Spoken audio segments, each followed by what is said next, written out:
नमस्कार, मैं साजिदा खातून Balaji online classes में आपका फिर से स्वागत करती हूँ।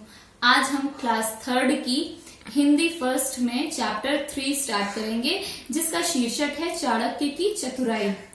चाणक्य, ये नाम तो आप लोगों ने जरूर ही कहीं ना कहीं सुना ही होगा। जो चाणक्य थे वो सम्राट चंद्रगुप्त के महामंत्री थे। चाणक्य जो हैं वो हमेशा अपनी सूझबूझ और चतुराई के लिए प्रसिद्ध थे। उन्हीं की चतुराई की एक कहानी यहाँ पर इस पाठ में प्रस्तुत की गई है। तो चलिए देखते हैं कि क्या होता है। एक बार की बात है, सम्राट चंद्रगुप्त के दरबार में एक बूढ़ा किसान रोता रोता आया और बोला, महाराज, मैं तो लुट गया, बर्बाद हो गया, मेरा मित्र मेरा सारा जमा धन हड़प गया। एक बार की बात है, सम्राट चंद्रगुप्त के दरबार में एक किसान जो था वो आया और वो रोने लगा और रोते रोते कहने लगा कि उसके एक दोस्त ने उसका सारा का सारा धन उससे ले लिया है। सम्राट चंद्रगुप्त बोले, साफ साफ कहो क्या बात है। किसान कहने लगा, महाराज, मैं एक गरीब किसान हूँ, मेरा नाम रामदास है। कुछ समय पूर्व मैं तीर्थ यात्रा पर निकला था। जाते समय मैंने अपना सारा जमा धन अपने मित्र के पास रख कर गया था। मैंने कहा था कि तीर्थ यात्रा से लौटने पर ले लूंगा, परंतु अब वापस आने पर वह मेरा मित्र मुझे पहचानता भी नहीं। राजा ने कहा कि अपनी बात को स्पष्टता से रखो। तो फिर जो किसान था उसने ये सारी बातें बताई कि जब वो तीर्थ यात्रा पर जाने वाला था तो उसने अपना जो भी धन था, जो भी उसकी जमा पूंजी थी, उसने उसको अपने एक मित्र को दे दिया। अपने मित्र को देने के बाद जब वो वहां से तीर्थ यात्रा से लौटा तो जब वो उसके पास गया कि अपना धन लेने के लिए, तो उसके मित्र ने उसे पहचानने से इनकार कर दिया।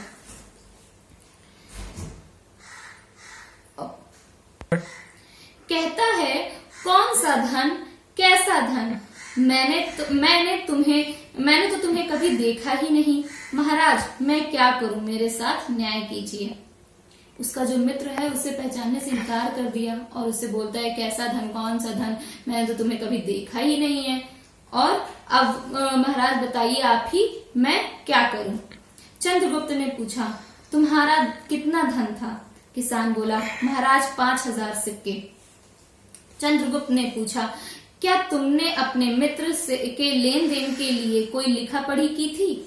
महाराज ने पूछा कि क्या तुमने कोई पेपर वर्क किया था उसको देने से पहले ये सारा धन। क्या तुम्हारा कोई गवाह है, क्या कोई सबूत है इस बात का, कोई गवाह है जिसके सामने तुमने इसे ये धन दिया था। किसान ने सिर झुकाकर कहा, महाराज, मैं अपने मित्र पर बहुत अधिक विश्वास करता था, इसलिए कोई लिखा पढ़ी नहीं की थी। रामदास किसान ने उससे बोला कि महाराज, मैं अपने मित्र पे पूरा ट्रस्ट करता था, पूरा भरोसा था, मुझे उस पर विश्वास था, इस वजह से मैंने कोई भी लिखा पढ़ी, कोई भी कागजी कार्यवाही नहीं की थी।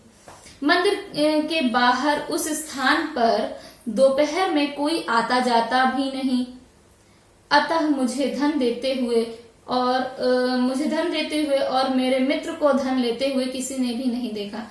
किसान ने बताया कि उसने वो धन जहां दिया था, जिस मंदिर के पास, उस मंदिर के पास दोपहर के समय कोई नहीं आता जाता, तो इसलिए ना मुझे किसी ने धन देते हुए देखा, ना उसे किसी ने धन लेते हुए देखा। चंद्रगुप्त ने आज्ञा दी कि किसान के मित्र को बुलाया जाए। उसका मित्र दरबार में आया। महाराज ने उससे पूछा, क्या यह किसान ठीक कह रहा है। अब उसके मित्र को वहां पे दरबार में बुलाया गया और अब चंद्रगुप्त उससे पूछते कि क्या ये सही कह रहा है, जो भी इसने इल्जाम तुम पे लगाए हैं, क्या वो सच है। किसान का मित्र बोला, महाराज, यह बूढ़ा आदमी झूठ बोल रहा है, मैं तो इसे जानता तक नहीं। किसी अनजान व्यक्ति का धन मैं अपने पास क्यों रखता, वह भी बिना किसी लिखा पढ़ी के। यह जिस मंदिर की बात कर रहा है उस मंदिर को भी मैं नहीं जानता, फिर वहां जाने की बात तो बहुत दूर की है। उसके मित्र ने बिल्कुल साफ इनकार कर दिया कि वो उसे जानता ही नहीं है, ना ही वो उस मंदिर को जानता है जहां पे उसके मित्र ने उसको धन दिया है। और वो बोल रहा है कि बिना किसी लिखा पढ़ी के मैं किसी अनजान व्यक्ति से धन कैसे ले सकता हूं। यानी उसने उसकी पूरी बात को झूठा ठहरा दिया। महाराज ने अपने गृह मंत्री चाणक्य की ओर देखा। महामंत्री ने उन दोनों को अगले दिन सुबह दरबार में उपस्थित होने का आदेश दिया। अब जो चंद्रगुप्त थे उन्होंने अपने महामंत्री की ओर, चाणक्य की ओर देखा तो चाणक्य ने क्या कहा, उनसे कहा कि ऐसा है कि अब तुम लोग कल दरबार में उपस्थित होना, आज जाओ यहाँ से। चाणक्य ने महाराज से कहा, आप इस मुकदमे का निर्णय मुझ पर छोड़ दीजिए, मैं स्वयं न्याय करूंगा। चाणक्य ने अपने महाराज चंद्रगुप्त से कहा कि ठीक, आप इसकी चिंता मत करिए, मैं इसका न्याय जो है, इसका जस्टिस मैं खुद कर लूंगा, आप इस बात की चिंता बिल्कुल छोड़ दीजिए, मुझ पर छोड़ दीजिए। सुबह होते ही दोनों सभा में उपस्थित हुए। दोनों ने अपनी अपनी बात दोहराई। अब जब सुबह हुई तो दोनों लोग दरबार में उपस्थित हुए और दोनों ने अपनी बात को वापस से रिपीट किया कि हाँ मेरे साथ ये हुआ है। उसने कहा नहीं, ये सब चीजें गलत है। महामंत्री ने किसान से पूछा, तुमने मंदिर के बाहर किस स्थान पर धन दिया था? जो चाणक्य थे उन्होंने बूढ़े किसान रामदास से कहा कि अच्छा तुम ये बताओ कि तुमने धन मंदिर पे कहाँ दिया था? वह बोला, महोदय मंदिर के बाहर पीपल का एक पेड़ है, उसके चबूतरे पर यह बैठा था, मैंने वहीं इसे धन दिया था। जो रामदास है वो बोलता है कि उस मंदिर के बाहर एक पीपल का पेड़ है जहाँ पे चबूतरा लगा हुआ है, उस चबूतरे के पास ही ये बैठा हुआ था और मैंने इसे वहीं पर धन दे दिया था अपना। महामंत्री ने पूछा, धन देते हुए तुम्हें किसी ने देखा हो या ना देखा हो? पेड़ ने तो अवश्य ही देखा होगा।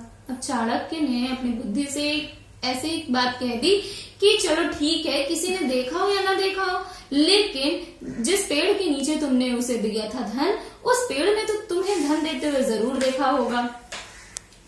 बूढ़ा आदमी सकुचाते हुए बोला, बूढ़ा आदमी संकोच करते हुए, सकुचाना मीन्स होता है संकोच करते हुए बोला, जी महामंत्री। चाणक्य ने कहा, जाओ पेड़ को बुला लाओ, वह गवाही देगा। अब जो चाणक्य है उन्होंने कह दिया उस रामदास से, किसान से, कि जाओ उस पेड़ को ही बुला के लाओ, वो तुम्हारे हिस्से में अगर गवाही देगा तो मैं इस बात को सच मान लूंगा। हिचकिचाते हुए किसान पेड़ को लेने चला गया। अब जो किसान था वो उस पेड़ को लेने के लिए चला गया। सुबह से दोपहर होने को आए परंतु किसान लौटकर नहीं आया। उसका मित्र बैठे बैठे परेशान हो गया। महाराज ने पूछा, क्या मंदिर बहुत दूर है जो बूढ़ा आदमी अभी तक नहीं आया? जब समय बीतता गया तो अब सब के सब परेशान हो रहे थे, उसका मित्र भी परेशान होने लगा। तो अब महाराज जो थे चंद्रगुप्त थे, उन्होंने पूछा कि क्या मंदिर यहाँ से बहुत ज्यादा दूर है क्या, कि उसको इतना टाइम लग रहा है वहां से आने में? भूख और प्यास से परेशान किसान का मित्र बोला, महाराज मंदिर तो कोई ज्यादा दूर नहीं है, मैं इतनी देर में मंदिर के 20 चक्कर लगा सकता था, लेकिन वह बूढ़ा आदमी तो गायब आदमी गया तो अब न वह तो बहुत झूठा है, जरूर घर जाकर खा पीकर आराम कर रहा होगा। अब भूख और प्यास से परेशान जो किसान का मित्र था, उसके मुंह से सच निकल आया कि मंदिर तो ज्यादा दूर है ही नहीं, अगर मुझे कहा गया होता तो मैं अभी तक मंदिर के 20 चक्कर लगा लिया होता। तो इसलिए वो कहने लगा कि ये जो बूढ़ा इंसान है वो अभी तक नहीं आया, क्योंकि वो झूठ बोल रहे हैं, जरूर वो डर के भाग गया होगा और घर पे आराम कर रहा होगा और खाना पीना खा रहा होगा। महामंत्री ने मुस्कुराते हुए उससे पूछा, भाई अभी तो तुमने कहा था कि तुम तो वहां कभी गए ही नहीं, तुम अब कैसे कह रहे हो कि मंदिर पास ही है? चाणक्य ने तुरंत उसे पकड़ लिया और उससे पूछा कि तुमने तो अभी इसके पहले बोला था कि तुम तो मंदिर कभी गए ही नहीं हो, तुम उस मंदिर को जानते ही नहीं हो, तो तुम्हें कैसे पता कि वह मंदिर पास है या दूर है? निश्चय ही वह बूढ़ा किसान सच कह रहा है और तुम झूठ। जरूर वो जो बूढ़ा किसान है वो सही कह रहा है और तुम झूठ बोल रहे हो। तुमने अवश्य ही उसका धन हड़प लिया है। अब वह अपनी इच्छा से उसका धन वापस कर दो, नहीं तो राजदंड के भागी बनोगे। और चाणक्य ने उसको समझाया कि ऐसा है, अब उसका चुपचाप से तुम धन वापस कर दो, क्योंकि तुम्हारी जो सच्चाई है वो सबके सामने खुल चुकी है, वरना तुम्हें अब राजदंड मीन्स होता है राजा के द्वारा दिया गया दंड, यानी अगर तुम ऐसा नहीं करते हो तो अब राजा तुम्हें दंड दे देंगे, पनिशमेंट दे देंगे। किसान का मित्र स्वयं अपनी बात की जाल में फंस चुका था। उसने अपना अपराध स्वीकार कर लिया। उसने बूढ़े का धन वापस देने का भी प्रण भी किया। अब वो जो किसान का मित्र था उसने अपनी सारी सच्चाई, सारा अपराध स्वीकार किया और उसको बोला कि ठीक है, मैं प्रॉमिस करता हूँ, मैं प्रण करता हूँ कि मैं उसे उसका सारा धन वापस कर दूंगा। थोड़ी ही देर में वह किसान आया। वह बहुत ही थका सा लग रहा था। आते ही किसान बोला, महोदय, मैंने पेड़ से बहुत मिन्नतें की, परंतु वह गवाही देने नहीं आया। मिन्नतें मीन्स होता है किसी को बहुत ही पोलाइटली, बहुत ही प्रेम से उससे आग्रह करना किसी काम को करने के लिए। तो जो किसान था वो बोलता है कि मैंने उस पेड़ से बहुत ही ज्यादा मिन्नतें की कि वो आए यहाँ राज दरबार में और मेरे फेवर में गवाही दे, लेकिन वह तो आया ही नहीं। महामंत्री चाणक्य ने किसान से कहा, अरे नहीं, वह आया था, वह गवाही देकर भी चला गया। तुम्हारे मित्र ने मान लिया है कि उसने तुम्हारा धन लिया था, अब वह वापस देने को भी तैयार है। चाणक्य ने कहा, अरे नहीं, वो जो पेड़ था वो आके जा चुका है, उसने गवाही दे दी है कि तुम सच बोल रहे हो, तुम्हारा मित्र झूठ बोल रहा है, और इसने भी मान लिया है। अब ये तुम्हें तुम्हारा पैसा वापस कर देगा। इस प्रकार चाणक्य ने अपनी बुद्धि के बल पर न्याय कर दिखलाया। और इसी तरह चाणक्य ने अपनी सूझबूझ, समझदारी, अपनी बुद्धिमानी से इस प्रॉब्लम का सॉल्यूशन, इस समस्या का भी समाधान निकाल लिया। तो इस तरह से ये कहानी समाप्त होती है यहीं पर।